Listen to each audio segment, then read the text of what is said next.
up, y'all? Trying to keep these goddamn blinds cold, these air conditioning on. It's hot in the motherfucking LA right now. God damn. But what's up, y'all? I wanted to have this discussion today. What's up, chat room? Hold on, wait. Let's keep it going. Hold on 1 second. Hold on 1 second, y'all. We can play the music again.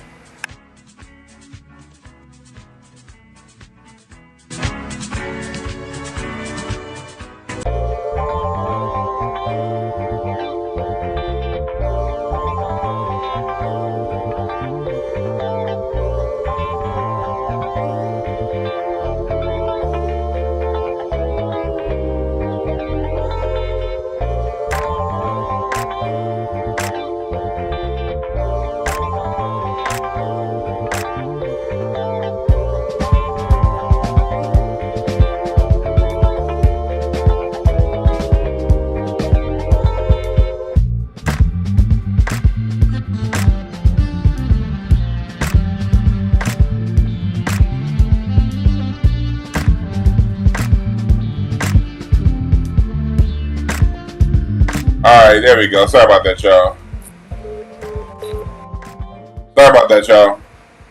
Yeah, I was supposed to do it live earlier with Dr. Short on Patreon, but that shit got fucked up the last second. So we'll get to Patreon with Dr. Short. We'll get to that tomorrow. Hopefully we'll do it tomorrow. Sorry about that, Patreon folks. I wanted to do it today, but it wasn't my fault. Shit came up. And that's why I don't do interviews often. I got so many people I need to interview, but damn, coordinating between two people is tough. And I'd rather just not deal with the headache, because I don't get paid for it. I'd rather just come on here and run my black ass mouth and my black ass schedule and my black ass time. That's what my black ass prefers to do. But I do the interviews because I know y'all love them, and I want to catalog some stuff. So I got some music. Interviews. I told y'all before. I got some music interviews coming on Patreon. It's just coordinating with artists. If you know artists, if you know an artist, need I say any more? When it comes down to coordinating with artists, so I'll be like, fuck, man. This shit be to promote y'all music. But I'll get some interviews in. I'll get some in. I gotta allow my patience to regenerate. You know, when my patience regenerates, we will have some more music interviews, artist interviews on Patreon exclusively. In the meantime, I have a whole lot of music stuff up there, a lot of music history. Subscribe to my Patreon. My Patreon is a music university. If you want to know how music was built, if you want to know how music was destroyed, go to my Patreon. If you want examples of how music is done right, if you want examples of how they purposely made music go wrong, go to my Patreon. My Patreon got all the shit when it comes down to music history and all that good shit, alright? So make sure y'all subscribe.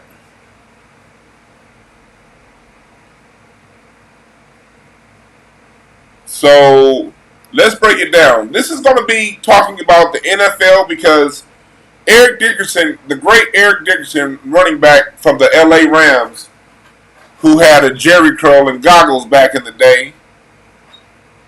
LA had some Jerry curls, didn't we? We had Michael Cage's Jerry curl on the Clippers. We had AC Green's Jerry curl on the Lakers. And we had Eric Dickerson's Jerry curl on the Rams back in the 80s. He came out and he said that he got news from a high up in the NFL that they basically, owners came together and they wanted to teach Shedeur a lesson. And that's something that we talked about on this very show when it happened. Y'all, if y'all go back to this very show, go back to whenever the NFL draft was, I did a show around that time. And I talked about Shedeur and how they played these games in the NFL. And I also read it in the cards. And now Eric Dickerson is confirming what we talked about on this very channel the weekend of the NFL draft. And not only does it happen in the NFL, it happens in the NBA. In the NBA, I'm seeing Russell Westbrook not get any offers. We saw what the NBA did with Carmelo Anthony. Carmelo Anthony should still be playing now. Like Carmelo Anthony never got bad at basketball. He got blackballed. They did the same with John Wall. They did the same with DeMarcus Boogie Cousins. They did the same with Dwight Howard. So today I'm gonna go back and put on my old school sports hat. You know, it's like every time I try to I can't all the way get away from sports because that's my first love, is sports, basketball and football, and boxing. So we about to go back and we about to analyze all this and talk about how the system of white supremacy does black people who got their own black ass mind. And my mic is fucked up. Let me hear. We had another update. There we go. Now my mic is good. I just looked at my shit. It was saying going through computer audio. Ugh, sorry about that, y'all. Computer audio sound like pots and pans. Ugh. Sorry to do that to y'all. Ooh, shit. I hate computer audio. Nigga, that's just like listening to a goddamn Fisher Price kindergarten recording tool. But that's what we're gonna talk about today, because there are a lot of, and unfortunately, too many black men that believe in this sports shit. Sports is competition, the Titans versus the Titans. But when you get into professional sports, NBA, NFL, boxing, a lot of that shit is controlled and contrived.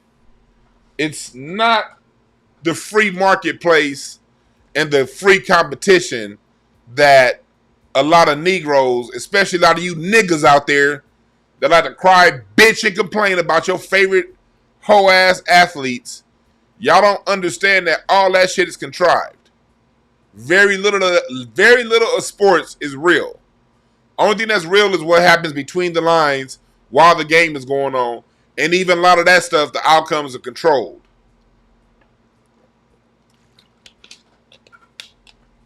So that's what we're going to talk about today. Again, thank y'all, chat, for joining. Thank y'all for joining. Hit the Cash App, $ DejuanB1. And let's get into what the great Eric Dickerson had to say. If this seems like a replay, then you must be having some goddamn, what do they call that? You must be having one of them recall moments or something, because this shit just happened yesterday. So let's get into it. Yeah, Craig Hodges got blackballed. Yeah. This sports shit ain't real. What's up, Shayla, Doc Blake, and everybody in the chat room? So let's go into what the great Eric Dickerson, former Jerry Curl of the Year, has to say. Okay, so Hall of Famer running back Eric Dickerson revealed that the NFL 100% colluded against Shedeur Sanders to keep him out of the early rounds of the NFL draft. According to Eric Dickerson, this move was to teach Shedeur a lesson and to humble the Sanders family. And the only reason Cleveland took Shedeur so late is because they got the phone call and were told to. Okay, so Hall of Famer running. I hate Facebook because okay, so Hall of Famer running back Eric. I don't want to hear that nigga talk. Out of the early rounds of the NFL is because they got the phone. No, that ain't it. I don't want to hear that nigga talk. I don't know who the fuck that was. Hold on. Let me go back. Let me go back to the action. I thought I had the shit queued up, but that was some nigga running his goddamn mouth. Oh, but let me see if I can find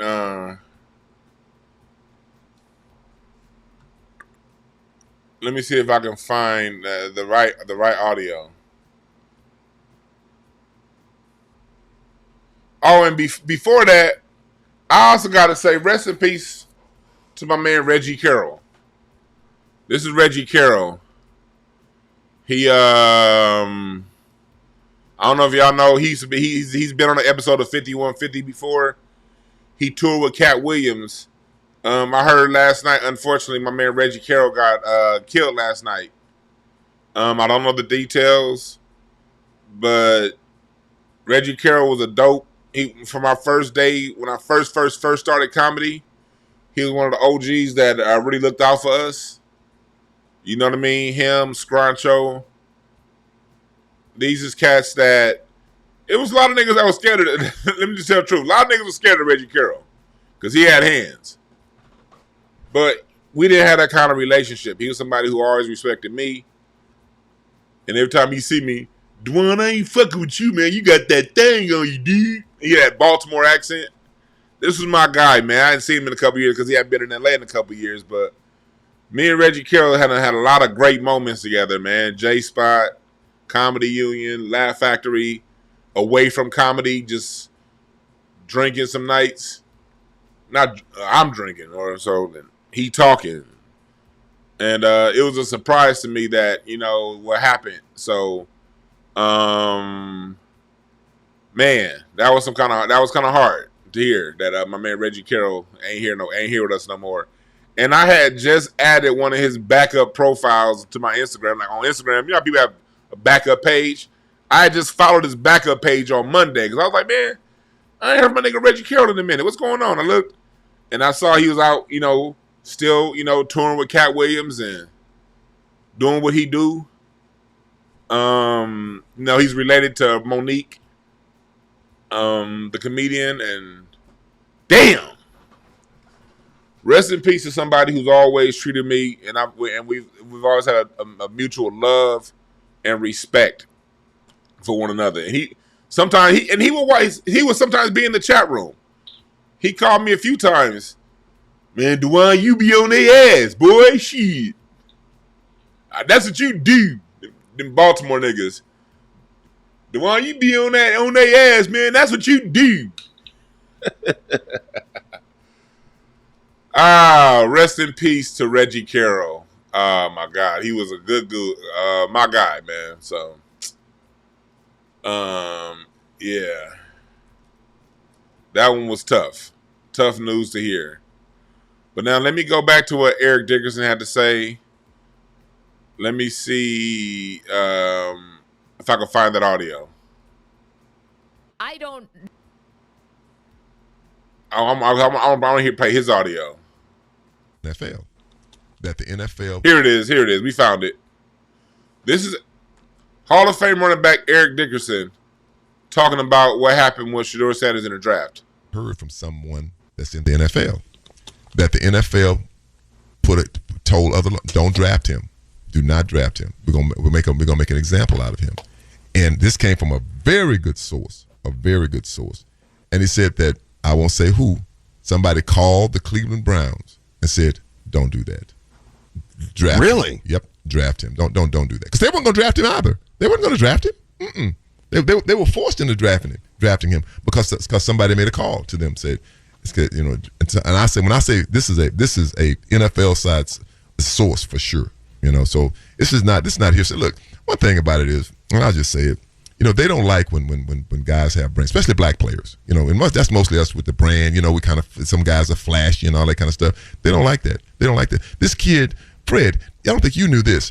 He had already made $17 million from a car deal that he already signed. A car deal. He had $17 million already for that. Then he had another 14, I think, from a was it a shoe, Nike or some shoe deal. So he was good with money wise, but I know he wants to play in the National Football League for sure.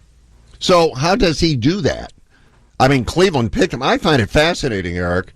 You're saying somebody even called the Browns and said, don't do that. Yeah, somebody called the Browns and said. So what was the objective? He doesn't get picked? He's an undrafted free agent? That's exactly what's going to happen. They were going to have him, he was not going to get drafted, to basically show you this is what happens when you do this. I mean, look, McFred, the NFL got all kind of power. They do all kind of stuff. You know that, and I know it too. But no, they were not going to draft him. And like I said, when I said it came from a good source, it came from a very, very good source. They said they weren't going to draft him. I like, because when I saw it, when he went to the second round, I said, I said it out loud. They're not going to draft him. They're going to make an example out of him. I knew it. Do you think So the guy that they drafted, the quarterback they drafted ahead of him, he wasn't as good as Shedeur. He even said it. I mean, how do you draft a guy that you know that's not better than the guy that you drafted after? That don't even make sense. Do you think Shedeur knew they wanted to make an example out of him? I don't think he realized to the extent that the NFL would go to make an example out of him. No, I don't think he knew that. I don't think his dad knew the extent that they would go to make an example out of him. I mean, salute to Eric Dickerson. Humans, I appreciate that in the chat for the long input. Thank you for that, my brother. Amaz putting in money on a super chat. Yeah, Eric Dickerson. Eric Dickerson used to stay right across the street from my brother. For a while, he was living across the street from my brother over in Lamert Park. And you saw what he did. That comes at great risk because the NFL is very powerful. They can make it to where that man no longer has an announcing job. The same way they made it to where Spike Lee couldn't do the Colin Kaepernick documentary. See, this is why I don't fuck with the NFL, and this is why I really don't fuck with the NBA like that either. They play these games. And when Shedeur Sanders was drafted, when the draft happened, I remember watching it. I didn't watch the draft because, to me, the draft is just stupid. That's like the goddamn slave games, if you ask me. They got niggas running up and down. Got a whole bunch of white men standing around while a whole bunch of niggas in drawers is running up and down in tights in a hot summer.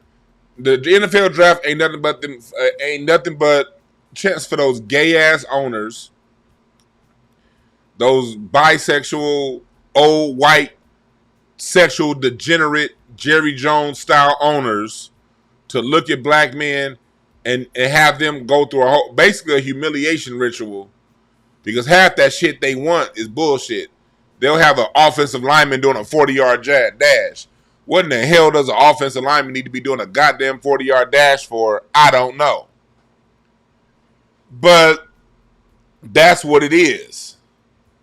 And Shedeur was somebody who, when he was in college, we got to remember this. When Shedeur was in college, he made the first mistake. The first mistake Shedeur made was having a good relationship with his father. Let's break this shit all the way down, how America works, Jack. The first mistake was having a present father. Not only having a present father, having a present father that outwardly and overtly loves him. That's his first mistake, first strike. Your daddy love you. They don't want black boys and black men with strong fathers. That's why Stephen A. Smith went in on Kyrie Irving's dad when Kyrie Irving decided to sit out because of the jab. That's why they go after Ja Morant's father. That's why they go after LeVar Ball. They attack black fathers, NFL, NBA. They attack black fathers that don't just humbly. They did it again with Tyrese Halliburton's dad. Oh, you got to go sit up in the stands. You can't sit near the court. You gonna talk. Never mind Archie Manning and how he did and how he controlled the draft. Never mind Todd Marinovich back in the day. Those of you old school NFL fans know. Remember old school LA Raider Todd Marinovich, or they used to call him Todd Marijuanovich. Y'all remember him? When they white, you can have all the daddy can have all the ego he want. But when they black, hey, if you're going to be a father, you better step off in the back like Earl Woods, like Tiger Woods' daddy. Don't be like Richard Williams, Venus and Serena's father. Y'all remember the hell he took, Richard Williams? Y'all remember that? If you was watching tennis 20 years ago, you remember the hell they put Richard Williams through when the Williams sisters had them goddamn beads in their head. So That's his first strike, having a present and loving father. The second strike, he went to an HBCU first. What you mean you went to an HBCU, nigga? You belong at Florida. You belong at Alabama, nigga. How dare you go to that nigger school? How dare you not go to the University of Texas? Nigga. You went down to Mississippi State, Jackson, Mississippi with the rest of them niggers? This nigga went to an HBCU. Strike 2. Strike 3. You go to Colorado and you flip the whole program around and you win and you good and people like you.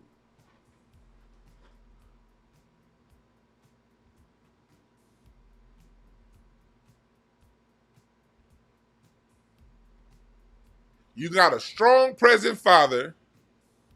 You chose an HBCU. And then when you went to one of their universities, you were good.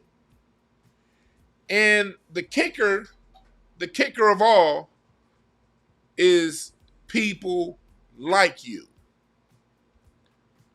Shedeur is a magnet.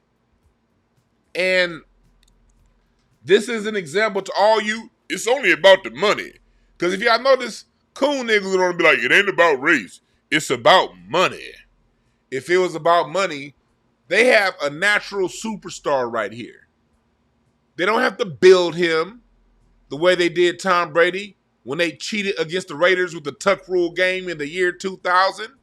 And if you went around for that tuck rule game, that let me know. I was watching that game live. Matter of fact, I was at the ESPN zone when they had those out here. Watching that game when Darren Woodson made Tom Brady fumble and they came up with some goddamn tuck rule out of nowhere.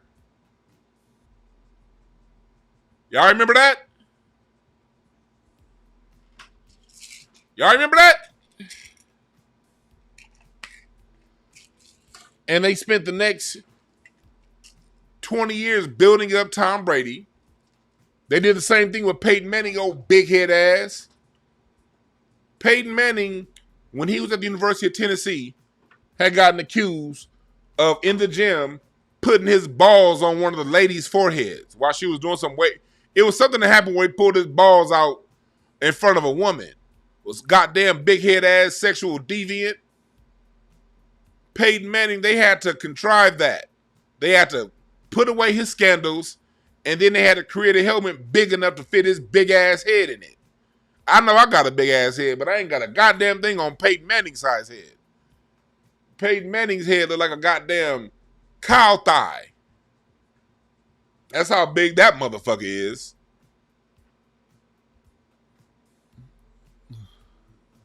So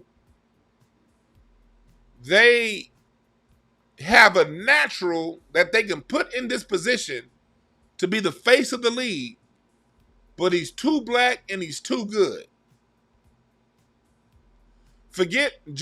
Y'all remember when Johnny Manziel, and they talk about arrogance. Johnny Manziel was one of the most arrogant athletes ever, and he didn't put in the work, and they didn't say a motherfucking thing about him, and his nose was big as fuck. They let Johnny Manziel, they let Ryan Leaf be a thug. What about Ben Roethlisberger and those 2 rape cases that they had to allegedly slide under the rug? Ben Roethlisberger was accused not once, but twice. And the thug, degenerate, bitch-ass NFL let all that shit ride. Then they get somebody who's a natural star. Shedeur got the same effect of his father. Shedeur has that Allen Iverson effect to where he's doing it without the need for them to craft an image around him. He's naturally that guy. Got a super chat said they don't want a black Deion coach the boys to be the conduit for these upcoming black boys. Right. In sports, they only care about you if you was raised in a single family household and they got a negative story they can spin on your daddy, then they love you. But if they ain't got a negative story they can spin on your father, then you ain't shit. Even if you somebody naturally is gifted and naturally a star like Shedeur. And y'all saw what happened. Tom Brady, everybody's favorite white boy. Oh, man, he the GOAT. Okay. He was supposedly the one that was training Shedeur. But even he had stuff to say, well, he shouldn't be driving up in Bentleys, and I don't know about that. He should spend more time on the field than in his Rolls Royce. And y'all saw that. Y'all saw that. And the thing is, when the draft happened, I wasn't watching, but I'm watching Facebook and I'm watching Twitter. And that whole day, I'm getting people saying, people like, oh man, they didn't draft such and such. That's racist. And let me tell you something to you football fans. You stupid motherfuckers don't have a right to call anything goddamn racist. The NFL told you what it was when they did the whole Colin Kaepernick thing. And instead of y'all being like, man, look, it's two people who I respect. I respect the ones who say, you know what? I know the NFL is racist, but this is my game. I'm going to continue to watch. I don't care. I respect y'all. I respect y'all. The people who be like, you know what? It is what it is. Because that's how I'm back. I know the NBA is racist, so I don't expect anything fair from the NBA when it comes to the black American athlete. I don't expect nothing fair. They always choose one Negro or two, and their chosen Negro is LeBron. So outside of that one Negro that they love, Steph Curry, they love him because he's half of them. They love Steph, they love LeBron, and they like Steph. They don't love LeBron as much as they love Steph. Outside of that, they hate on all them niggas. They can't wait to push Russell Westbrook out the league and Kawhi Leonard and coming up James Harden. I promise you, this is James Harden's last contract. They're going to push his black ass out too. They don't fuck with us. But I don't expect nothing from the NBA. You niggas that was going around talking about some, man, NFL ain't right. This is racist. This is... Shut up.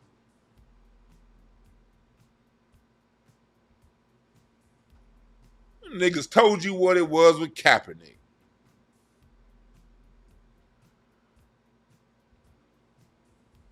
When that Kaepernick situation happened, it was just too egregious. I pulled all the way back on the NFL. No more Sunday ticket. I ain't bought Sunday tickets since that. As a matter of fact, that year they did that to Kaepernick, I called DirecTV and canceled my Sunday ticket. I was like, yeah, I'm not about to pay for this. You guys are going to give me my money back. And they did. I'll never pay for no goddamn NBA shit. NFL shit.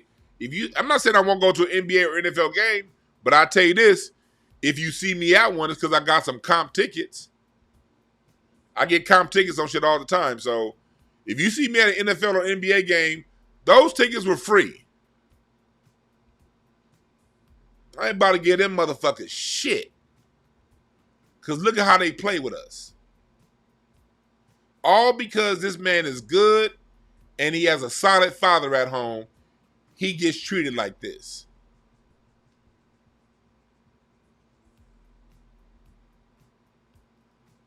See, look at the people.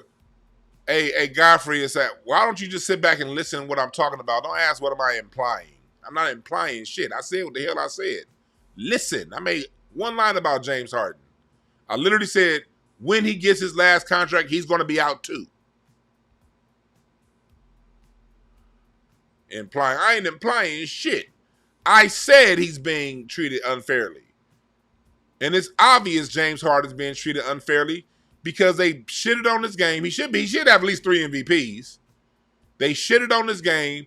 The one year that he had a championship team with Carmelo Anthony, Mike D'Antoni sat Carmelo Anthony down that whole season. And all they did was talk about James Harden dribbles too much. James Harden don't play any defense. And then the minute the white boy Luka Doncic came in, plays worse defense than James Harden, dribbles more than James Harden, all of a sudden, He's a top 5 player with a dumbed down James Harden game. Do you pay attention, nigga? Of course they treat him unfairly. When Luka could come in and do the same thing James Harden was doing, but not as good, but be called the next coming of God. I'm going to need you niggas to pull your emotional fun baggery away out of sports and watch and see what's going on.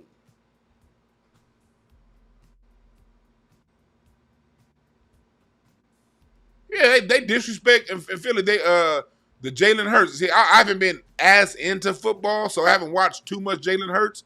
But I saw that man win a Super Bowl. I did see that.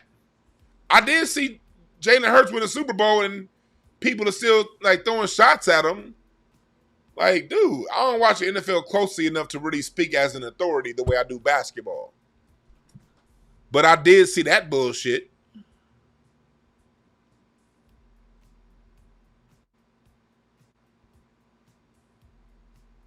These motherfuckers be sitting there. I swear, I have a hard time speaking to people that's slow, man. I have a hard time speaking to people that's slow. James Harden should be somebody that, like, if you notice James Harden, when going back to the NBA, James Harden added NBA. James Harden added the step back, side step back. When I hooped, when I used to coach and when I used to hoop, you got the ball and you step back and you shoot. This nigga James Harden added that, and step back and jump to the side and shoot. That shit didn't exist when I coached basketball and when I hooped. That jab step back to the side, bucket, and they'll just say, "Oh, James Harden just dribbles too much." Like, no, nigga, this nigga James Harden, you will watch him rock the defender back and forth. In a minute, you will see James Harden looking at their hips. The minute James Harden turns your hips, boom, back the other way. He's not. When they ask about athleticism, James Harden was never that athletic. If he was white, they'd be talking about how not athletic he is.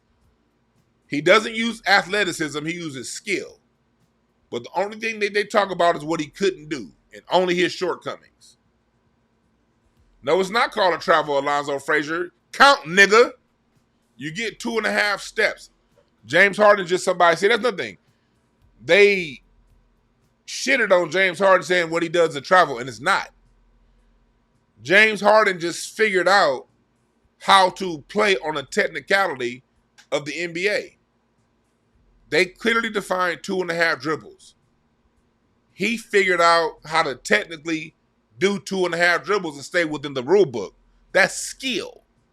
If the rules say you can do it, then you can do it. Harden don't take 3 steps. Jab step, the step back, that's the gather step. I mean, you get 2.5 dribbles. The half dribble is the gather dribble. Boom, jab, the step back, the ball's out, is not in his hand, but you dribble it in a way to bring the ball back, and you plant. Boom. Once you get back here, that's 1. Boom, to the side. That's 2. Boom, that's bucket. But since it's a nigga that figured out a wrinkle in the rule book, oh, no, man, that's a travel. Well, then change the goddamn rule then. Yeah, it's just like the Euro step. It's just like the Euro step. It's taking the rule book and expanding it to its limit.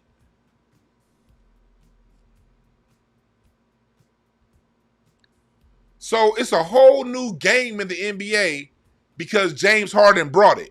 Do you ever hear that contextualized when you turn on Mike Breen and ABC or ESPN or TNT? They never give James Harden credit for that. And then the NBA, James Harden was so goddamn good during the lockout season. I mean, during the pandemic season, they just stopped calling fouls. None of those fouls were not fouls for James Harden. He was just too good. You get around him, he bring the ball out. That's an old Robert Ory / Karl Malone trick. Karl, I'm not sure who did it first. I think Robert Horry. When you go through, what Robert Horry would do on a drop step, when instead of coming around and shooting, what Robert Horry would do on the drop step, he was coming around and he would extend his arms like this, because usually the defender's right here with it. Usually the defender's right here with it. So what Robert Horry would do was, Robert Horry would loop his arms under the defender on a drop step and get a foul. Well, what James Harden did was took what Robert Horry was doing on the block, and he would come through the middle with it, and instead of like Nick Van Exel would tuck the ball in right here and then go up. You know, you're always taught to protect the ball here when you're going through the middle before you go up. James Harden didn't protect it here. James Harden would put his hands out, his arms out. And so when people are used to swiping because you protect the ball here, James Harden brings his arm out so you hit his arm. Foul. He understood how to manipulate the rules better than anybody and got shat on. But you stupid motherfuckers only listen. Y'all be like, not everybody, not y'all in the chat, but these stupid motherfuckers today only read stat sheets. Y'all know what the hell is going on the basketball court. Only thing you know is he shot 3 for 17 and he had 4 rebounds and 6 assists. You fake stack reading fucks.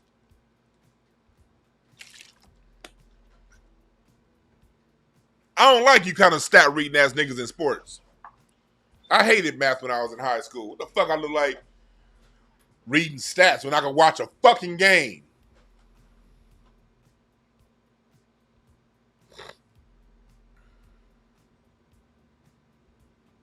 He said, Pac said it best, white man's world. You right about that. Somebody said James Harden comes up short in the playoffs. I've talked about James Harden coming up short in the playoffs, you idiot. Thanks for the super chat. But I've talked about him. James Harden ain't somebody that's going to win a championship for you. Neither is LeBron. The difference is LeBron got surrounded by people who can go all the way through. James Harden didn't. That's the difference. James Harden and LeBron got the same issue. Both of them come up small when it matters. The difference is LeBron gets himself a Dwayne Wade. LeBron, and the 1 year Harden had Kyrie, them niggas was about to win. If Giannis Antetokounmpo didn't injure Kyrie Irving by putting his foot under Kyrie Irving's leg on that rebound. If Kyrie Irving don't get hurt, the Brooklyn Nets win the championship. James Harden just need to be with somebody who can bring it home. That's all. Yeah, I've talked plenty to James Harden's a choking motherfucker. Yes, he is. That nigga chokes. I'm with you on that one, Sean Mims. James Harden does choke, and I've talked about that. But he didn't have enough help. Ain't that what the LeBron sexuals say every time LeBron loses?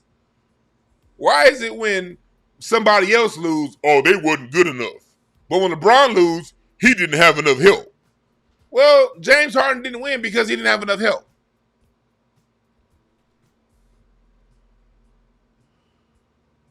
You dig?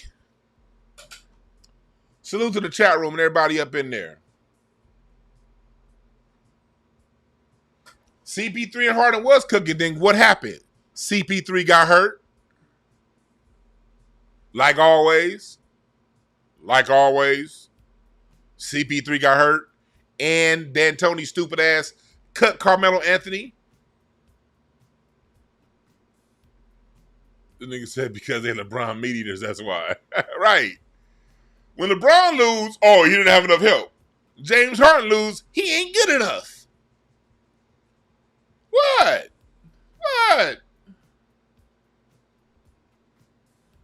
The fuck?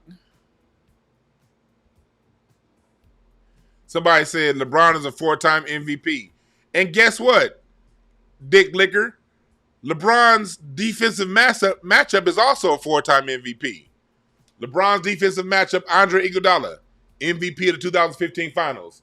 LeBron's defensive matchup, Kevin Durant, MVP of the Finals. LeBron defensive matchup, a young Kawhi Leonard, the Kawhi Leonard before Kawhi Leonard developed a jump shot, MVP. Yeah, talk about that. Hater. how in the hell does the person you guard win MVP 4 different goddamn times? Maybe if the person you guard don't win the MVP, maybe y'all win that championship. You ever think about that? No, man, it's not his fault that he lost in the finals. Well, the nigga he guarded will have the best series.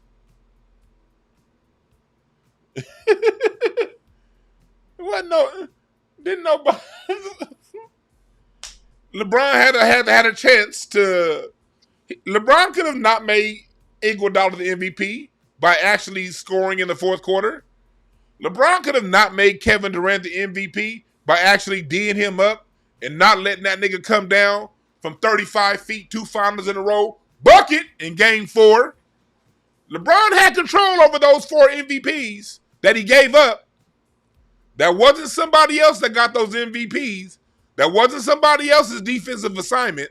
That was his. And again, that's where, like you said, the MVP is a popularity award, right? Like, Rasheed Wallace should have won the MVP of the 2004 finals against the Lakers. But they gave it to Chauncey Billups because Chauncey Billups has a cleaner image. Rasheed Wallace used to cuss referees out all the time. So it ain't no way in hell he was going to win that MVP when the Detroit Pistons beat the LA Lakers. It's a political award, nigga.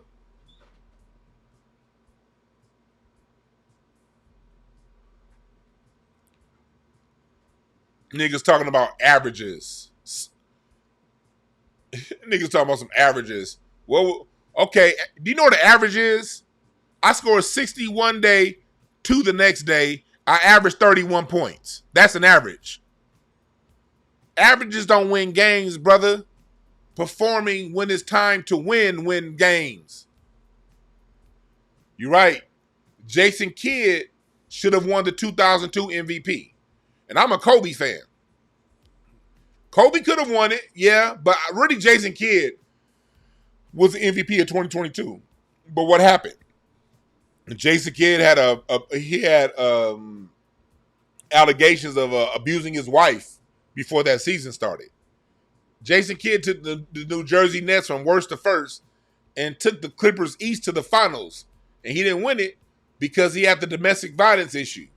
The MVP is a political award. And anybody I see coming to me talking about MVPs, I understand that you're a fucking dumbass. Now, if you 20, you probably don't understand that. You 15, you probably don't understand that. You knew. But if you over 30 and you've been watching sports and you still look at MVPs, you're a fucking idiot.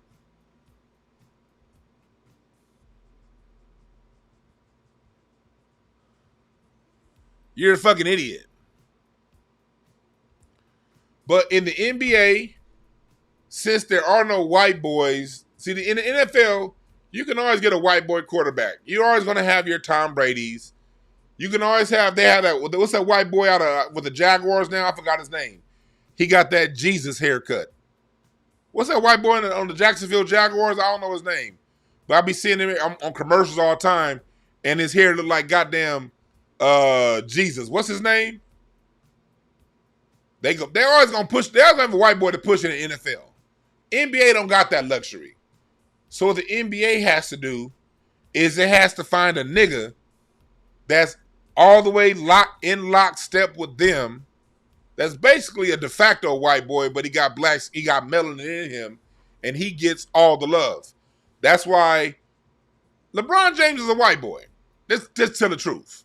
That's why he picked JJ Redick to be his podcast partner, and now Steve Nash, and not Draymond Green, not any of them black dudes that's been sniffing his meat all this time.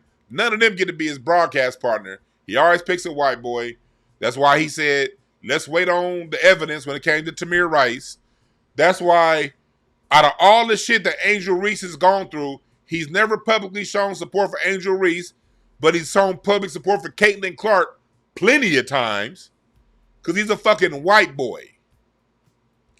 And they understand it's a whole bunch of clueless ass niggas that are looking for a basketball daddy that are going to, no matter how he moves, they're going to be like, well, he's still a black man. Well, look up Heidi Hobeck. Chat room, go look up LeBron James and Heidi Hobeck. Go look them up.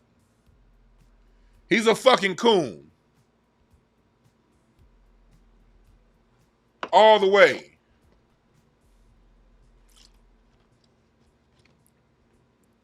So they get they coon. They're good at having a coon nigga to be the face. Because no matter how much they push Jokic, no matter how much they push Luka, they're not box office. LeBron's box office. Curry's box office. I'm giving you niggas what you need to hear. This ain't no. This is the reason why this isn't a sports channel. Victor said, you did the last time I said it? Yeah. These niggas think I just be hating. Nah, nigga, I know what I'm talking about. I've forgotten more basketball than any of you stat dick lickers have ever known. I promise you.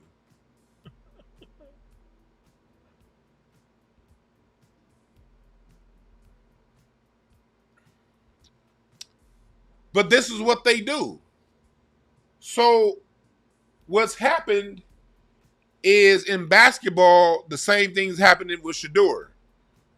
DeMarcus Cousins still could play. Dwight Howard had just won a championship. Do y'all remember Dwight Howard shut Jokic down? They said, nah. We need this white boy to go to the front of the line. And this old getting his ass blown out ass bisexual Dwight Howard is old, and he's still locking his white boy Jokic out. Let's get his ass out the NBA. Dwight Howard was locking Jokic down. Get him out of here. Craig Hodges wrote a note to President Bush about the mistreatment of black people. Get him out of here. Mahmoud Abdul Rauf, formerly Chris Jackson, he's a tick. Like, this nigga's been a free throw line doing this. And knocked them hoes down every time. The first Steph Curry. The minute he decided not to stand up for the national anthem, blackballed.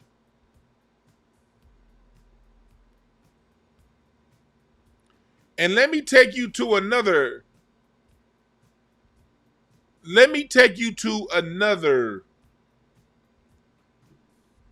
one.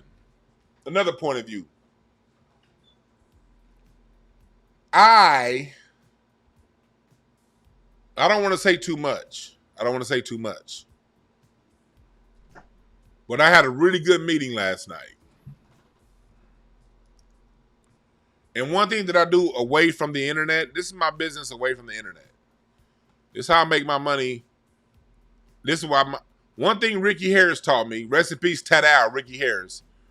Ricky Harris told me when I first started comedy, he said, don't ever depend on Hollywood. Always have your own shit. Always make your own money. Because when you depend on Hollywood, you're going to have to go for the tricks that they want. And you don't want to be nobody's trick. I said, thank you, Ricky Harris. And I never forgot what he said. So I made sure to create my own business when I was at that last job so that when I left that job, I still have a way of making money. And one of my services that I offer is athlete communication and mental health coaching. And I have clients that have NIL deals from high school, college, all the way through the NFL. And I teach this game to these clients about what's going on. I know what the fuck goes on in these sports. See, what happens is you get these casual niggas that click on my channel when they see an interesting thumbnail and they just think that you talking to some random ass nigga. No, you talking to that nigga. I just don't really talk about what I do offline, online. So I know what goes on. I hear what these players tell me. I see the environment. You dig? You don't. So if anybody want to challenge me, don't do it. Because the only thing you know is what ESPN told you. I know what the athletes saw. We different.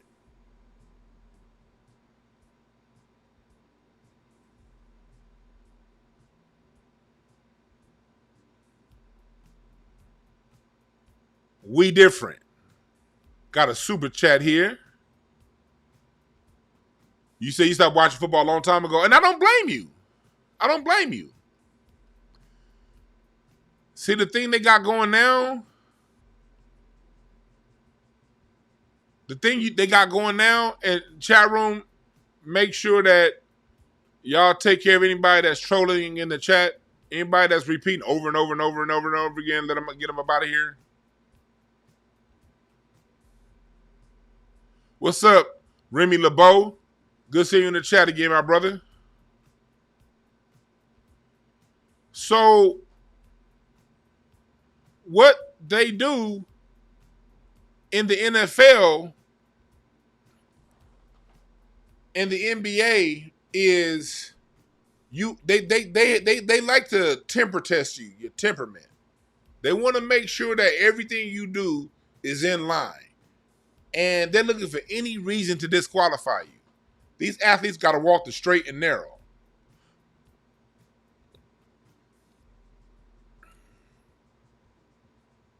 Yeah, they're trying to do basketball. I did baseball, and the same with football. And let me tell y'all something. I talked about this before on this channel, but let me tell y'all again. What they're doing right now is they have pipelines from Africa. All right? And Rock Nation, Jay-Z, and LeBron, their two sports things are the first two that are in Africa. And they are in Angola, they're in Nigeria, they're in the Congo. And they're looking for big black dudes to bring over here, and they're bringing them to America, and they're bringing them specifically to Texas. I want y'all to look me up. I want y'all to look at what the fuck I'm saying. If you're in Texas, pay attention to the high schools. It's going to be a whole bunch of Ubekways, Ulakalandes, Lakala ass niggas. A whole bunch of Azabukis, a whole bunch of Igbo Huma, whatever the fuck. No disrespect. But they're getting them directly from Africa, no football experience, and they're moving them to Texas and Florida. California gets them from, and I don't have no issue with it, but in California, they come from the South Pacific to California. And what's happening is right now, there's a lot of money. One of my high school kids that I work with, what this nigga get? $500,000 in the 9th grade? There are 9th graders getting $500,000 to play football in California, Texas, $800,000. I was texting me and Big Ja, y'all know Big Ja, Jade. Me and Big Ja was texting yesterday, and he was talking about somebody he knew. Just got into college, just got $800,000 to go to University of Florida. The money is real, y'all. And you have a lot of billionaires, a lot of millionaires who want to own a franchise. But it's only 30 NFL teams. So you have a lot of these billionaires that are going to your universities, UCLA, Alabama, Arkansas, Texas, Cal, you name it. And you have these billionaires that are funding NIL programs for these colleges so their name and face can be on it. These colleges are now hiring general managers. Did y'all even know?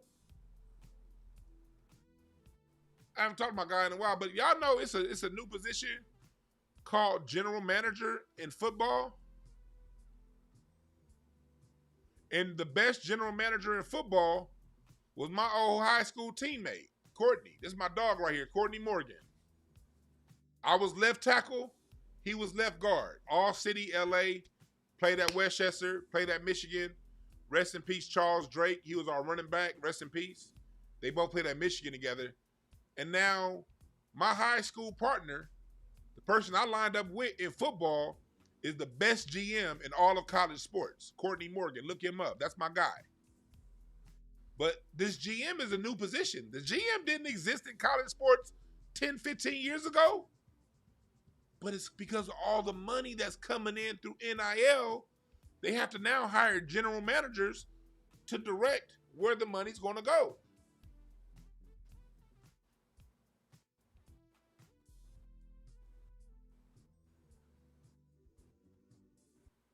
And what they're doing is because the money is so big, they're bringing in other people from other countries. And that's what's happening right now. I don't have an issue with it because I've long been saying that black people, we got bigger fish to fry than sports. But I will say this, on the high school and college level, the money is real. So if you are going to play sports, make sure you get real goddamn good so you can get some of that NIL money.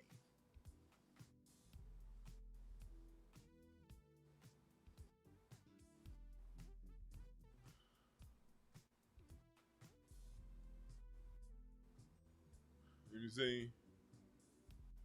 You said you knew I was one of them big ass, big handed ass tackle. Yeah, y'all. If y'all remember late '90s Westchester High, man, we had 4 running backs that got 1,000 yards. My man Charles Drake, Ricky Brown,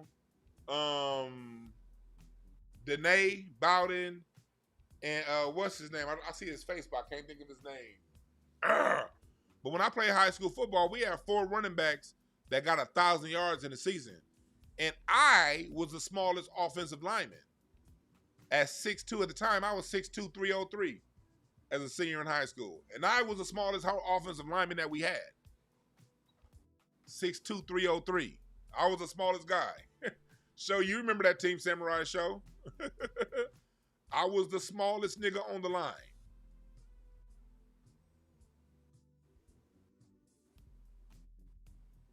You see here, yes, they go between ADs and head coaches.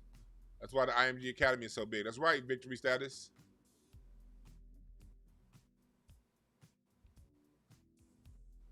Oh yeah, I'm very quick. Oh yeah, sure, I have very quick feet. Man, 303, man, shit. Even when I played basketball, I played basketball at Westchester for 1 year, issue was I was a 6'2" point forward. And then problem was Westchester was an NBA high school. So many NBA niggas came through Westchester High School. God damn. Salute to my man Tony Bland. Tony Bland just got hired at Kansas.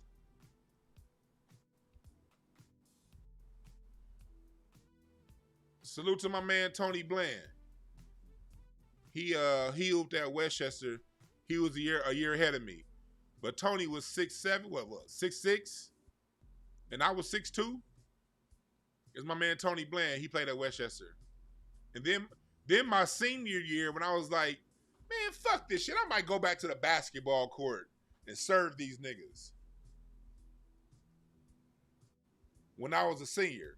And then this nigga came. My boy, Trevor Ariza.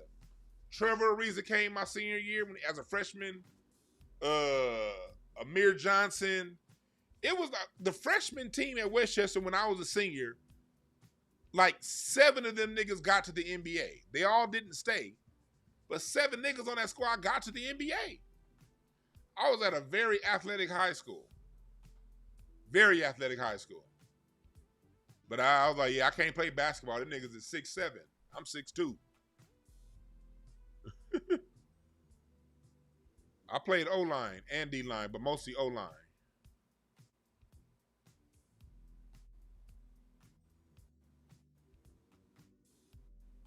So what we're seeing here is,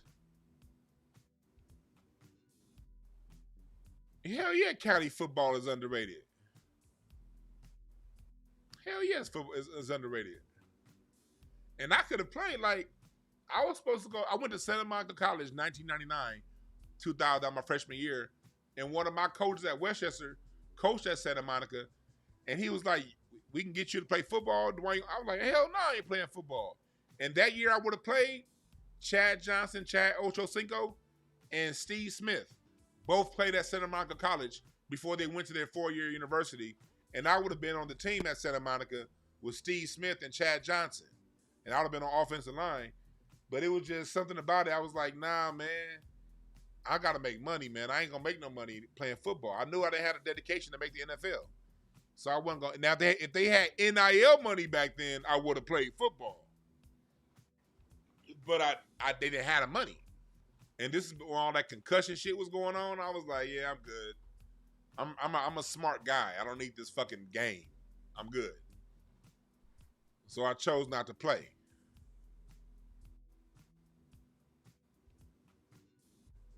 But this is what's going on. This is the environment of sports right now. This is the environment of sports. When you black and you too good and you got a dope father, they don't want you. Part of what I'm doing in my offline work is I'm helping these young athletes deal with how the pressures of making money. I'm helping these young athletes. I have a full-on coaching curriculum that's helping families deal with these robber barons and these people, these bloodsuckers that take money from athletes. Oh yeah, your boy got some real life shit going on in real life. I don't just talk online, okay? I do anti-black racism training at some of your biggest corporations in America. And I work directly with young athletes and their families on how to set up a chain of command on how to tell people no. Because I spent my whole life around professional athletes and I saw, man, niggas, y'all don't even understand the pressure that these cats be under. That's why I got so much love for Shedeur and how he's handling it. The casual fan wants to just put up numbers and be like, well, this person, that person. Y'all don't know the shit that these niggas be going through. And the bloodsuckers around. I saw somebody in the chat earlier, my man Baltimore Bully in the chat, salute to you. You talked about Trevor Ariza, having financial struggles. And I wasn't around for all that, but I can see it because this is what they do to athletes. And if you have a child out there, take game from me, please. I don't know who out there who has kids that play, but if you have a kid that plays, or if you know someone who has a kid that plays, send them this part of the video. At the 1 hour and 6 minute mark of this video, send them this part, please.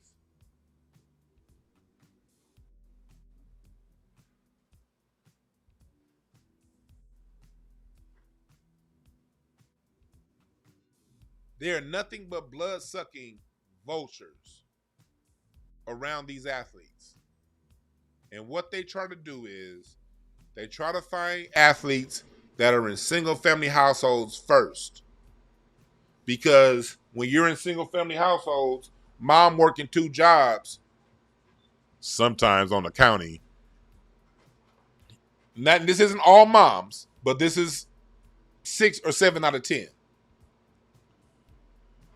And it's just natural. You struggling to make it. Here comes somebody with a lot of money saying, look, your kid is really good.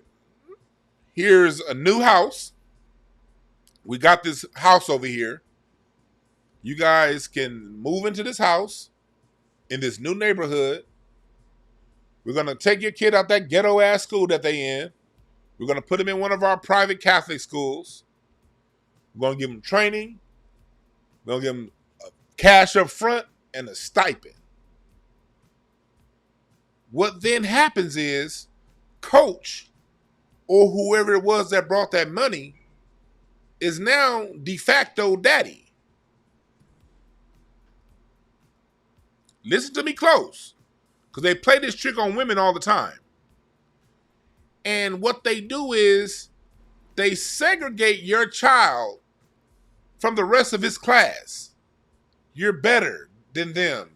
Here's some new shoes. You're exceptional. People in your neighborhood, they have the opportunities.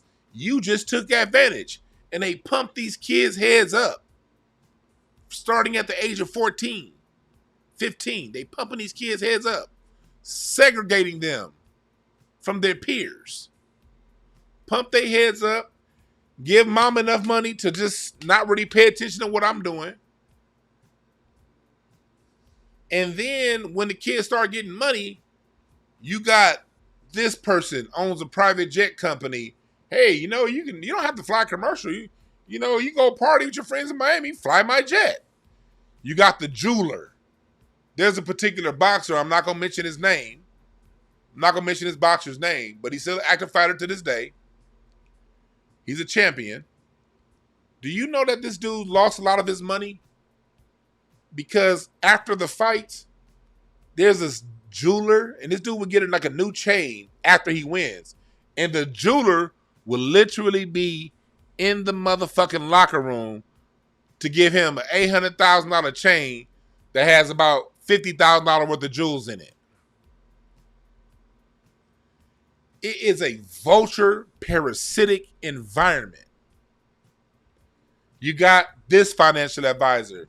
You got that person with a Ponzi scheme. And then you got them hoes.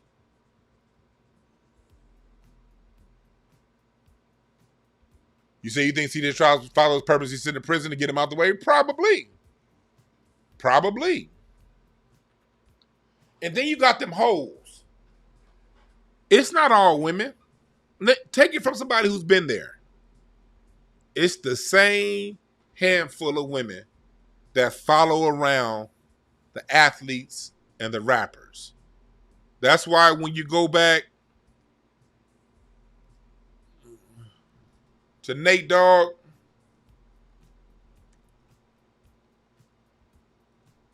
I got hoes in different area codes that are also because those same ones are in the same cities and different around town. Then you got the what's the other song by Death Row? Every other city we go, every other video, no matter where I go, I see the same hoe. This is facts. It's the same women. It's the same women. Realest songs ever. It's these same hoes. I'm not using the word women on purpose. Some of these guys marry women. Some of them do marry women. Most of them marry hoes. Because no matter what club you go to, it'd be the same ones. I remember I used to be here in LA. I'll be like, okay, Sunday night at Garden of Eden. I know I'm going to see these. I know I'm going to see these broads there. That same broad I'm going to see Monday night at Mood. That was Basque back then. We're talking about the mid-2000s. You're going to be at Basque on Monday night. On Tuesday night, I forgot the name of that club. I think it was Social. Over on Sunset and near Orange. Social. Wednesday night, we was going to see them at, I forgot, Element. Element on Wednesday night. At the Ivar or the Cabana Room on Thursday night, or at Greystone Manor over on La Cienega, you was going to see these same women.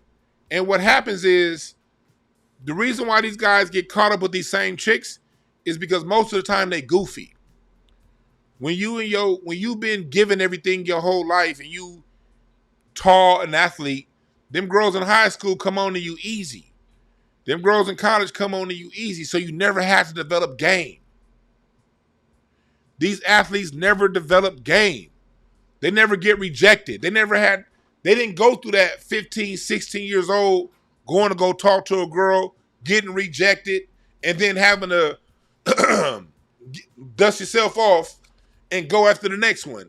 They didn't have boys refine their game with women between teenage years and early 20s.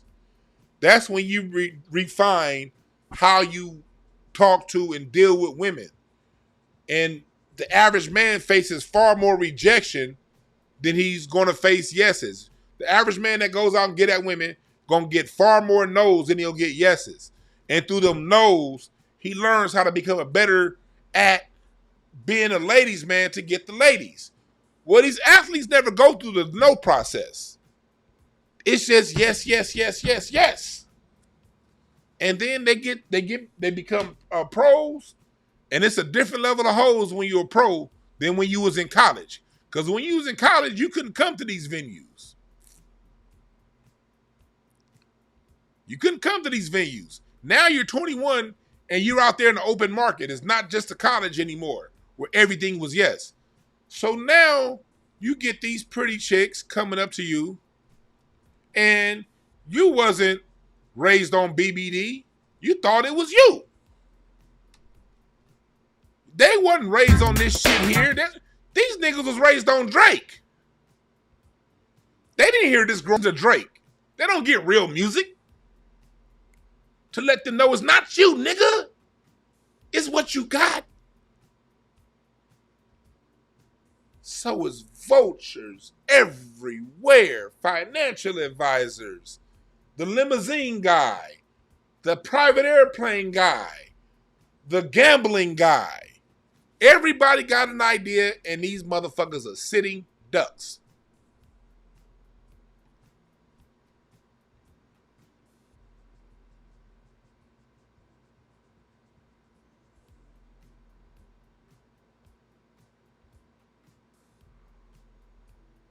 These guys are sitting ducks for vultures.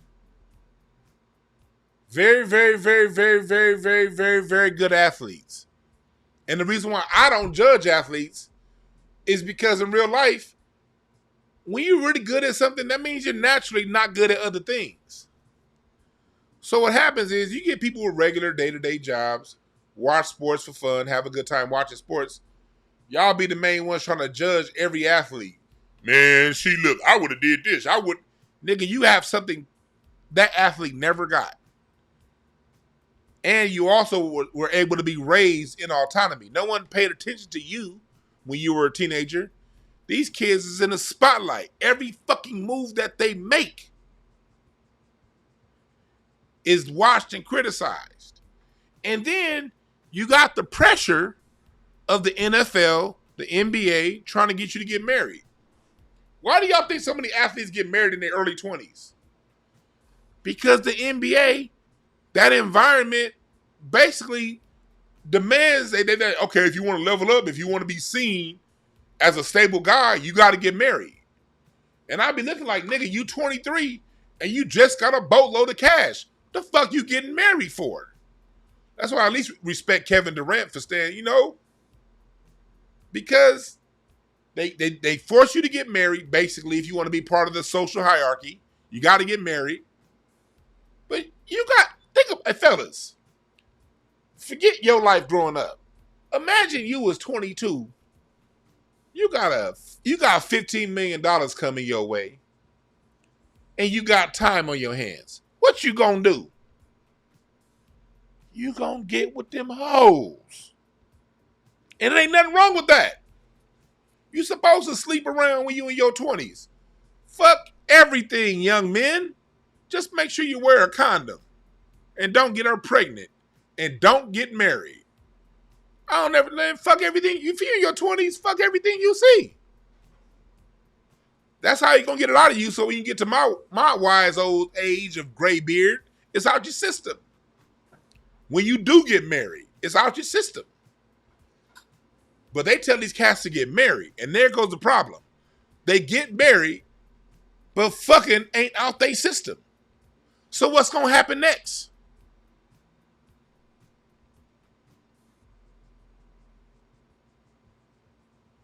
What's going to happen next? Now you Anthony Edwards, and you got four. Don't be like him. You got people like him that don't know how to put a goddamn condom on, Now he got 4 paternity baby mama cases going on.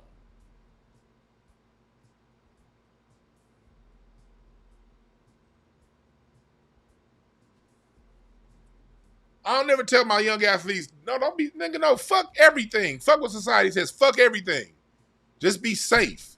Wear protection. Be wise about who you fuck. And don't get married. Because if you get married, guess what? You still gonna be fucking them hoes. That's just a fact. Ain't no 25-year-old millionaire gonna be faithful to one woman. Please.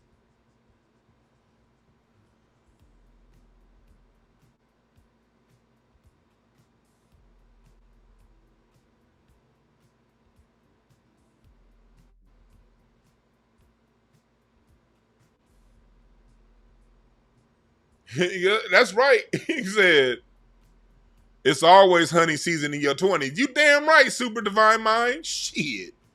In your 20s, you supposed to be getting it in. And then you get divorced. And now she's taking half your money. And all your earning potential is gone behind. Because when you were raised as an athlete, you didn't learn. You weren't like Myron Rolle, who wouldn't be a doctor. You weren't like Jaylen Brown is the exception. Jaylen Brown doing shit with NASA and science and shit like that.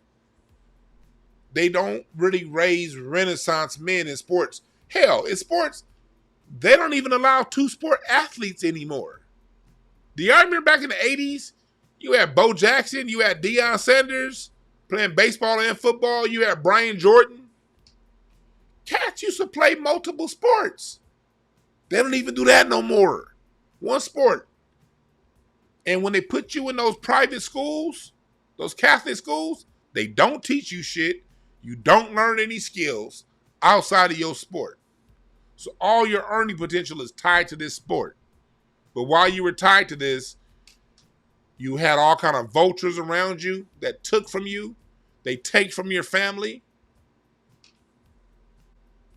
And that's why they have an issue with Shedeur. Shedeur has a father that did that. Deion Sanders was the simp back in the 90s. He's the one that got with some of these chicks that ran his ass. You see what Deion's mama be doing? Not what Shedeur's mama did to Deion. Yeah, y'all saw what Shedeur's mama did to Deion Sanders. In spite of that, Deion still survived and thrived and made it through. He's still an upstanding man that raised upstanding children. So with Deion going through that, having Shedeur and Shiloh be in position, the position that they're in, they don't want them bringing that wisdom into the locker room. They want these niggas deaf, dumb, and blind and destitute. The NBA, long time ago, about 10 years ago, stopped putting veterans on the bench. NBA really around the time Adam Silver took over.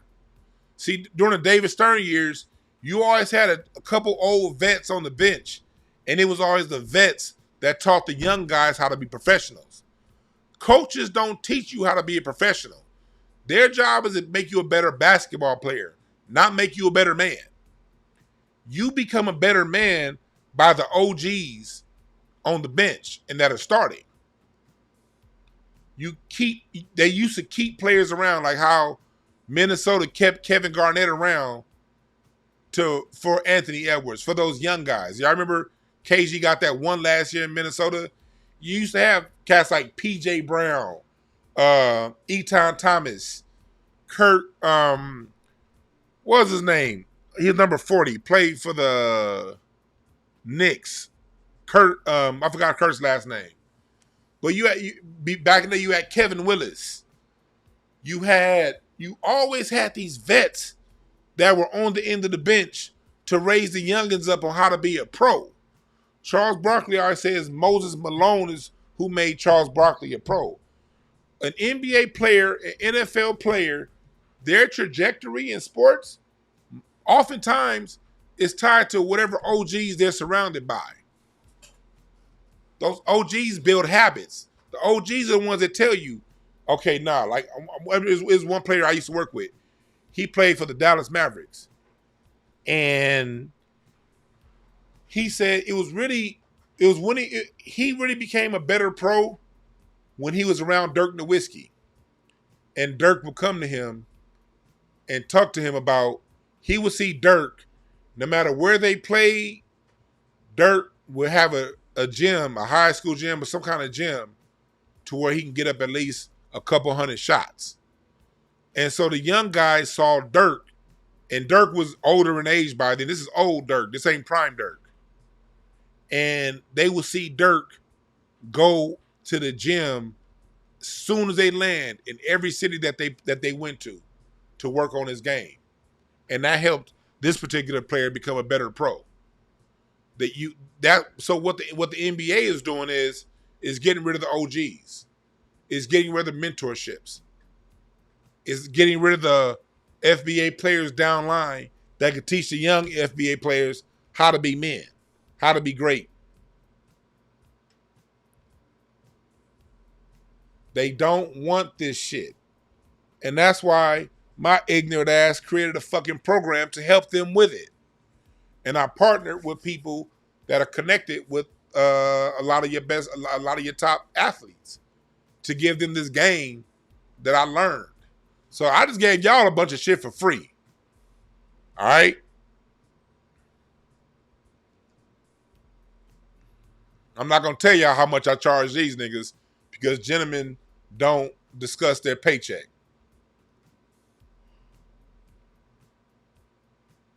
But the information I just gave y'all, I have full programs to help minimize and thwart and to train and to teach families and coach families as to this is what your kid is up against. This is what your kid is going to go through.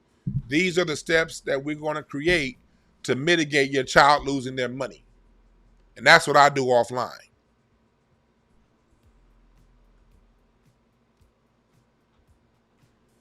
That's what I do offline.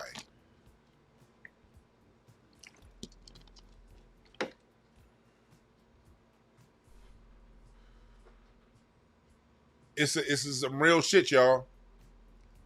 This sports game is real. And I've been around sports as long as I've been around music. I spent equal time in both, sports and music. Well, lately, because of the last 7 or 8 years, I would say the last 7 or 8 years, music is gone. I've more time in music now. But that's just over the last 7 or 8 years. Before the pandemic, before 2017, I spent equal footing in both. Sports, professional, like being around professional sports and music. So I know how this game works.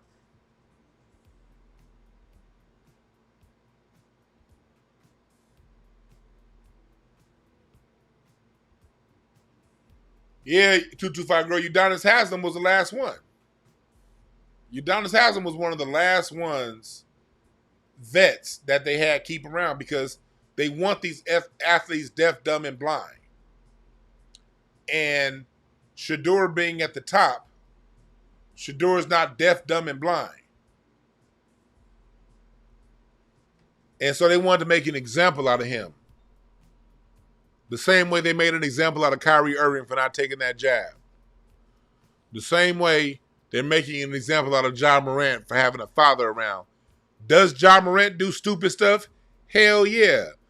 The first stupid thing Ja Morant did was buy that little ass gun. I wasn't mad that he flashed the gun on camera. I was mad that it was a little small. Pew, pew. Man, if that nigga was around Harlem Nights, he would have been like, stop shooting that little ass shit. The only mistake Ja Morant made to me was not having a fucking Desert Eagle. He should have pulled a motherfucking Desert Eagle out and been like, yeah, nigga. Guns illegal in Memphis? Shit. Why can't he have one? They made a big old much ado about nothing. We wouldn't even have known that young man had a gun had we just kept going. They had to like literally on an Instagram live pause it to show a half a second clip of this nigga holding a little ass water gun. And they made this big old thing about it.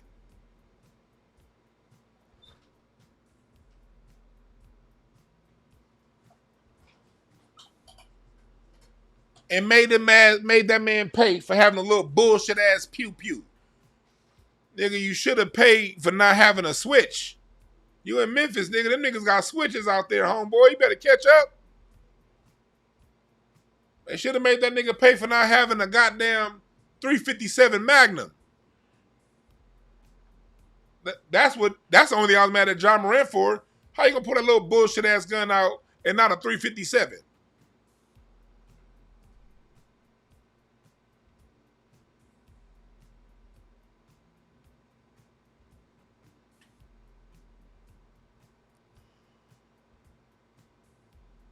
Yeah, I'm gonna get you quick.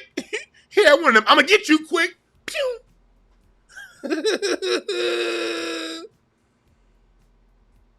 Like, nigga, if you don't go and get yourself, you got all that goddamn money, and that's what you got? A little tack. I clown John Morant for that. And here's the worst part about it. When you saw John Morant go through what he went through, when you saw Kyrie Irving go through what he went through, when you saw Shedeur this past draft go through what he went through, this is the sad part. The main people that was cool with it was black men. You sorry simp bitch ass niggas was giving these white folks cover. Not all y'all, but those of you who was talking like that, I'm talking to you. Well now. He shouldn't have had no gun on him now. I don't know. He should know. John Morant should know better. Why did he have a gun? Because he live in fucking Memphis. He lives in Tennessee where guns are legal to carry. That's why he had a gun. He lives in the United States where we have a fucking Second Amendment. He lives in a country to where there are more guns than people. All this is true. There are more guns than people. Guns are legal where he lives. And you have all these do-good Negroes. Well, now, he still shouldn't have had a gun. It ain't right. I don't know what's wrong with him. He got an NBA contract? Nigga, the NBA ain't giving him shit. John Morant is box office. They making way more money than he getting. John Morant is getting pennies based off relative to what he generates. He getting pennies relative to what he generates. And y'all, well, he looking at me in the NBA. It be you cornbread eating ass niggas that I don't like. Well, now, I don't know what. Well, why didn't Kyrie take the jab? Kyrie Irving should have took the jab. If he just took the jab, everything would be okay. We need the vaccine. He's trying to. This is a kicker. Kyrie Irving trying to get my grandmama killed because he won't take the vaccine. Y'all remember them dumb niggas that was saying that? Well, my grandmother gonna need. You gotta take the vaccine. I don't want my grandmama to get sick because Kyrie Irving ain't gonna ever be around your fucking grandmama. And y'all co-signed that shit. And then when the Shedeur thing happened a few months ago, you had niggas all, well, now, he really ain't the best quarterback now. He no. Such and such is a better quarterback than he is. And yeah, he's a better quarterback, so, yeah, I don't know why. Shedeur ain't the best. Yeah, I know it's the third round he ain't got drafted, but he should have known better. He shouldn't have drove that Rolls Royce to the game that day. He should have known better. You sorry ass niggas is how they get away with it.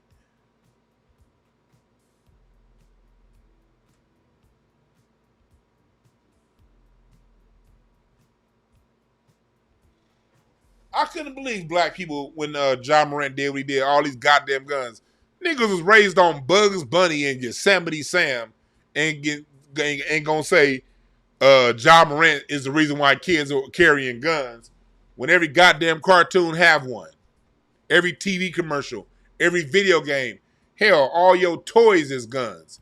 And niggas was making it seem like John Morant was doing something especially ignorant. You niggas are sorry.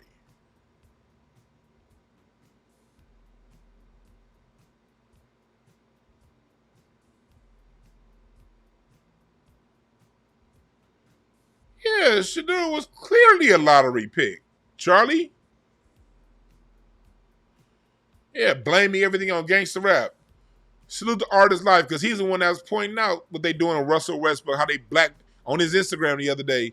He was talking about how they doing Russell Westbrook. Look what they're doing to Westbrook. And this is why I don't fuck with them LeBron dick suckers. Russell Westbrook's career was going fine. That nigga always turned the ball over too much. He always took bad shots. He was always had bad timing, but it didn't become an issue until he got with LeBron. The Lakers don't make the playoffs that year, and they've been shitting on Westbrook ever since. Westbrook ain't had a fair shake ever since. Now Westbrook's about to be out of the NBA. You can't tell me Westbrook can't be a sixth man of the year. You cannot tell me that there are 200 players in the NBA better than Russell Westbrook. Is Russell Westbrook an MVP still? No. But Russell Westbrook is most definitely still a top 100 player. The same way Carmelo Anthony was still a top 40 player when he left the NBA. The same way Dwight Howard was still a top 10 center, a top 15 center. He just won a championship. Hey, nigga just won a bullshit-ass bubble championship and couldn't get another job.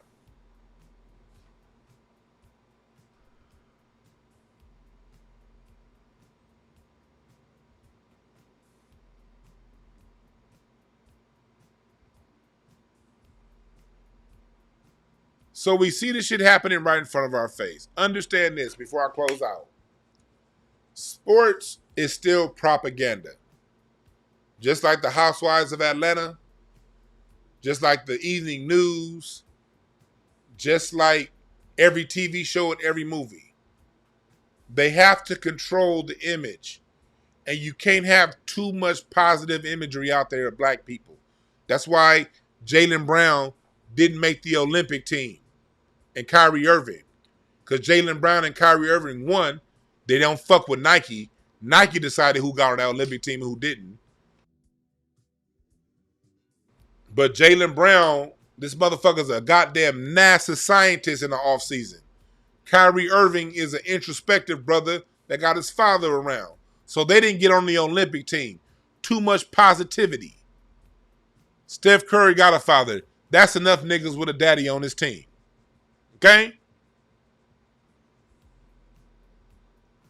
They need to control that positive imagery. When they push out a black person as a positive, they want like hell for him to not have a present father.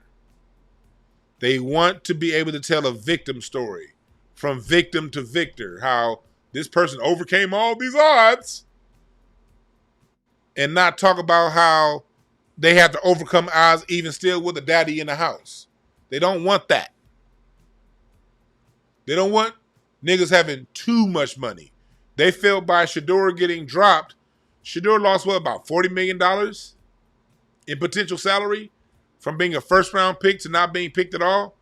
He lost out on about $40 million. They definitely don't want you niggas getting no goddamn $40 million. If they can afford, if they can make it not happen. They don't want you around your people.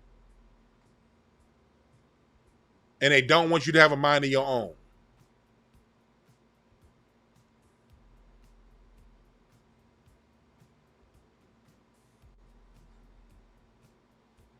That's what's going on in sports right now.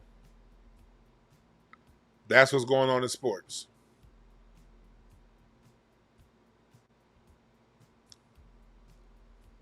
So when you watch sports, watch to have a good time, be entertained. I'm not telling you not to watch sports. I know if Shedeur is playing, I might actually turn on. I kind of, now that I have some of my kids actually that were the work kids, and then actually now in the NFL, part of what I do professionally, I have to watch sport. I have to watch football again, but I put football down after Kaepernick. And I wasn't even a big Kaepernick fan. I thought that he was a cap also. He took that money from Nike and shut the fuck up. It wasn't about Kaepernick for me. It was about this man. You have an athlete standing for something, and the way the NFL responded. They didn't change the rules and say you have to stand. They still kept the rules to where standing is optional. They just made an example out of him. And I didn't follow Kaepernick. I followed the bullshit move that the NFL made and say, you know what, I'm good. You're not getting any more of my money. But for business purposes, I will be watching some football this year. I will. If you see me at SoFi Stadium, I promise you I didn't buy that ticket. If you see me at a Clipper game, Laker game, I promise you I didn't buy that ticket. I'm going to observe. I'm going to have a good time watching. And you should watch. Have a team. Bet on your team. Do what you do. All I'm saying is, being someone who's been on the inside, don't take this shit serious.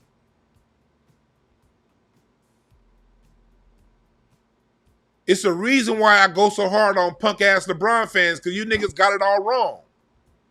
It's not our job to worship athletes. Watch these niggas, have a great time, and get back to your life.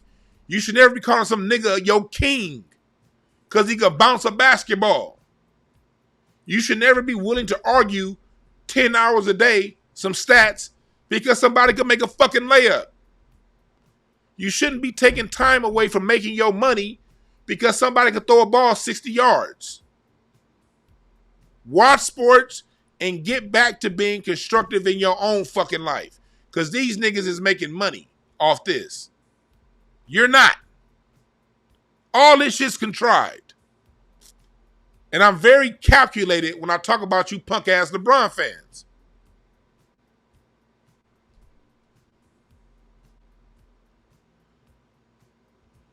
And this is what you get when you see a bronsexual. Have I mentioned Kobe one time today? You worship Kobe? No, Kobe's my favorite player. No, Magic's my favorite player of all time. Kobe's my second favorite player to Magic. I like what he did on the court. And when I talk about Kobe, I talk about the Mamba mentality and how you can use that mentality in what you do because you don't play basketball. The Mamba mentality is transferable to any skill set out there. I don't worship Kobe. You never heard me say anything about, Kobe took them sorry-ass pictures with him. Y'all remember when Kobe had the pictures with that fucking white gown on? That nigga looked gay as fuck. And I talked about him for looking gay as fuck. Give a shit about Kobe's personal life when he was alive. The nigga was an athlete. And I liked what he did on the court. And then I got back to living my fucking life, you homo. You niggas is homo thugs. Homo sports fans. Like, these niggas they're not your sports daddy.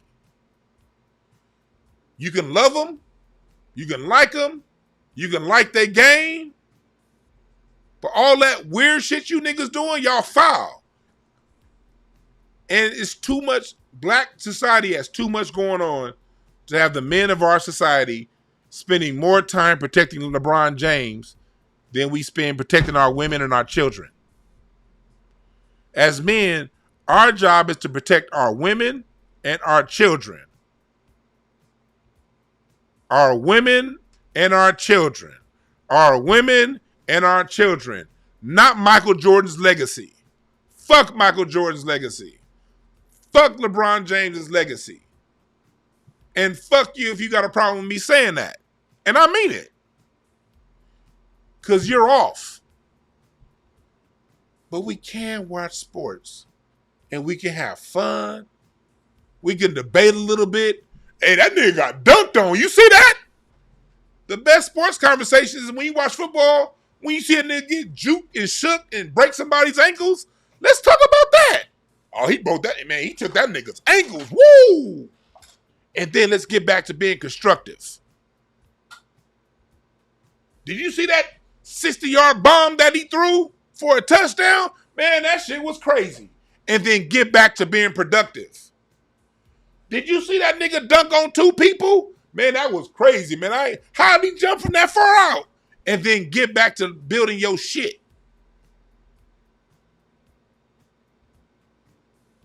Don't be no fucking weirdo. Because again, it's LeBron James's sports company, it's the Clutch Sports, that's in Africa recruiting for both the NBA and NFL. Because with NIL, it's LeBron James' company that are getting athletes for both NFL and the NBA to move from Africa to America to get money that your black ass son is in the competitions for. LeBron's bringing in extra competition for your black ass. But you so busy sucking his dick, you don't see what's going on.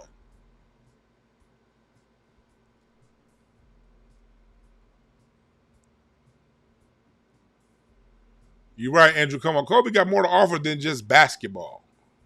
When we talk Kobe, we talk about applying that Mamba mentality to life. We're not saying Kobe's infallible.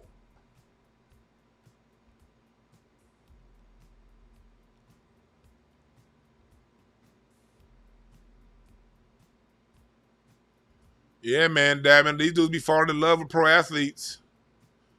Storyline, man. I stay away from the storylines, man. Just dribble the fucking ball and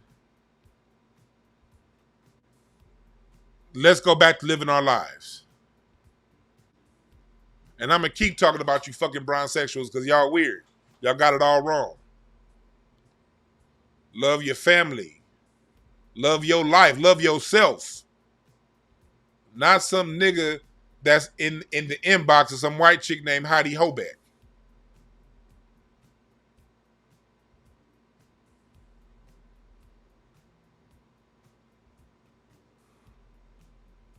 That's right. Cash App the 1B1. Do say, in your mind, LeBron's the devil. Well, if you think that vivid, that means in your mind, LeBron is God. Yo bad. Only way you can think I think he the devil is if you think he God. Check yourself before you wreck yourself. You're right, Andrew Como. Too much propaganda around here. Too much propaganda. Dutch is right. Putting athletes on and celebrities on pedestals. Y'all doing too much. Somebody said give LeBron his flowers. No, hoe ass nigga. I give women flowers, not men. I'm not gay. This nigga said give LeBron his flowers. Nigga, I ain't gay. The fuck look like buying a man some flowers. I'll give my wife flowers. Fucking pansy. I give my wife flowers. She gets all the flowers she wants. Appreciate that, Project Leroy. Appreciate the super chat. They gonna come here and say give a man his flowers. Fuck out of here. Why don't you tell LeBron James to go give Angel Reese some flowers and not Caitlin? Why don't you go to LeBron James and ask him why is he giving Caitlin Clark flowers and not Angel Reese? Go ahead and you go to LeBron James and ask him why is he with Aiden Ross? Why is he fucking with these white streamers and not the black streamers? When you hand LeBron James his flowers, ask him why he fucking with JJ Redick and Steve Nash and not a brother. Talk about some flowers. You old fucking pansy. Get the fuck out of here with that bullshit. Hell yeah. Look, I do got classic 90s in, so I'm not listening to this world. This world want you can't say this, you can't do that. You can't. Fuck all that. If you're retarded, you're retarded. If you weird, you weird. If you doing some punk hoe shit, then you doing some punk hoe shit.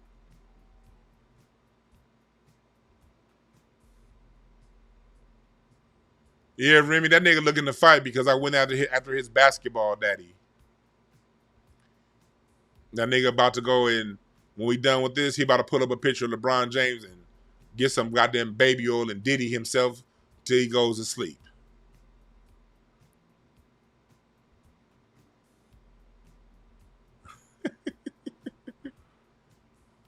Fucking idiot. Somebody said because Kobe's correct. I tell you this, before Kobe died, he was doing black podcasts. He went on Matt Barnes' podcast. He went on the Brilliant Idiots. Not Brilliant Idiots. He went on the Knuckleheads. He was actually meeting with black podcasters. Some of the black podcasts LeBron went to. LeBron went to that white boy that clowned him. What's his name? Pat McAfee Pat McAfee talked about LeBron's kids. And LeBron went to go talk to Pat McAfee about Stephen A. Smith. And I don't even like Stephen A. Smith. Yeah.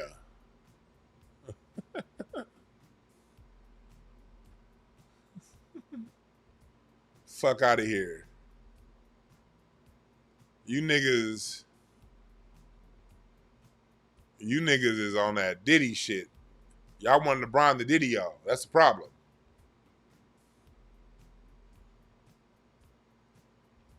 This nigga said LeBron's a good role model. Nigga, if LeBron's a better role model for your kids than you failed as a parent. LeBron's not a good role model. Do you see that? All I gotta say is this. LeBron's now making a move to make his own league. He's now, when he retires, he's about to go into competition with the NBA for his league. All of those things that you think your favorite role model didn't do, that shit's about to start coming out if LeBron moves forward with his other league. This shit's going to come out. And what's going to happen? I'm going to tell you what's going to happen. When a lot of shit that LeBron's been doing over the last 20 years comes out, it's going to hurt a lot of feelings because you've had a lot of irresponsible parents telling their children to look up to an athlete when they're just an athlete. And what's going to happen is you're going to get very disappointed. And then you're going to be like, why are we the only ones? Every time a black person do something good, something bad happen. You think these white boys puff up a nigga for that nigga to stay immortal? Hell no. They didn't puff LeBron James up. All that just for you and your favorite role model, for him to die a great role model. Hell, if LeBron didn't do anything, they'll make some shit up like they did with Michael Jackson. You dumb niggas didn't learn? Like, for real. I'm supposed to be up out here, but I got to say one last message. This is to all you LeBron's a role model or any athlete's a role model. They pump these athletes up to take away their glory one day. Same way they do musicians. Well, you can have a situation like R. Kelly, where R. Kelly, although he's a fucking degenerate deviant, he ain't done 1/10 of what them white boys do.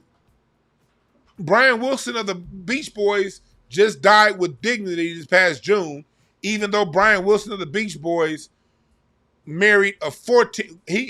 When he was 20, he got with a 14-year-old. When he was 30, he got with a 14-year-old. And when he was 50, he got with a 14-year-old.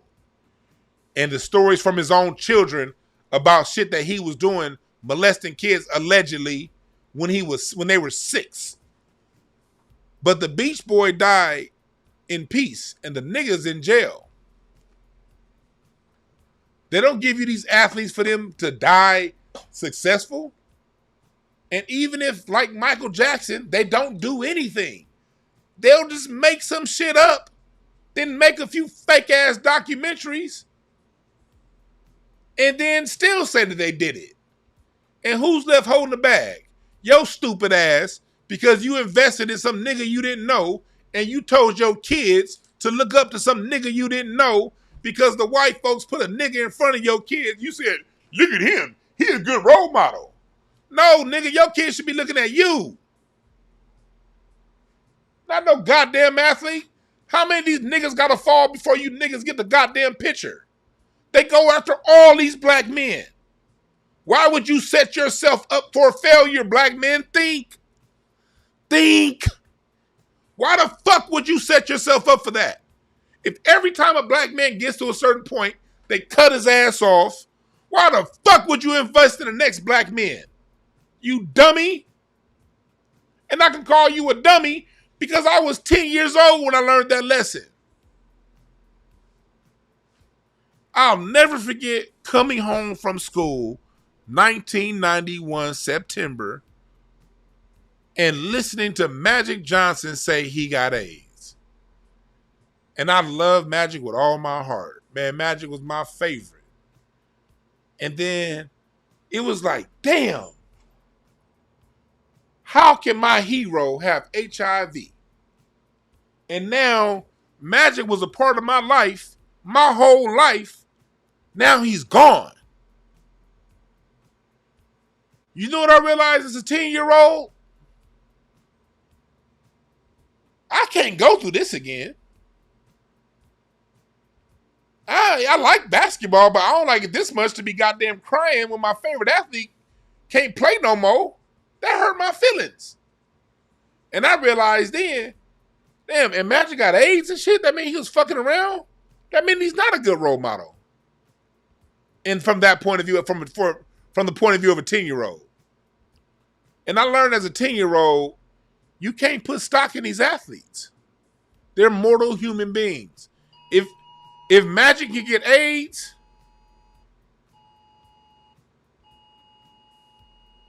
I'm over one of them Amber Alerts.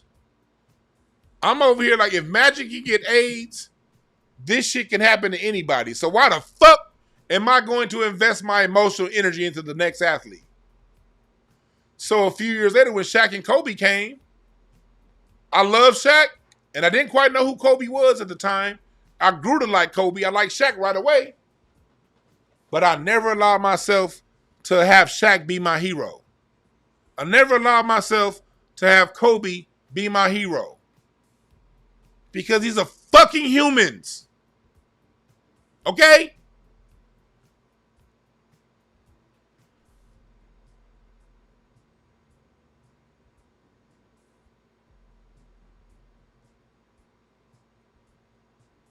Grow up.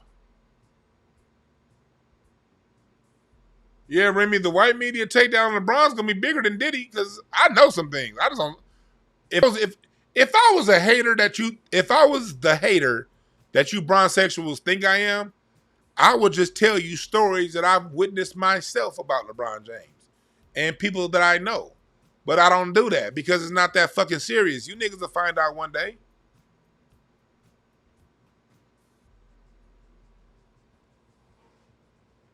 You niggas will find out one day. So I don't need to say it. I'm not going to be the one telling you that Santa Claus don't exist. Well, I kind of am the one to tell you. That's kind of what I'm doing. That's who I am. That's actually who I am. That's how I was as a kid. I was a kid that told you Santa didn't exist. When it comes to that LeBron subject, you niggas is too hoish and too simple.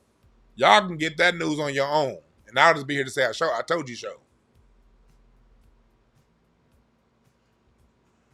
Right. Shannon still in love with LeBron? Yeah.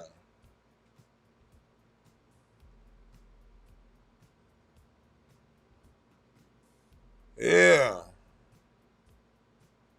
Like they did Tiger Woods. Yep. They inflate these niggas to bring them back down. And if you in your 30s and 40s still on that emotional roller coaster, then nigga, I'm here to tell you, Santa Claus ain't real. With that being said, I gotta get the fuck up out of here. I'll be back tonight probably. I've been wanting to do one from my garage for a minute. So I think I might do that tonight. One live from my garage. All right.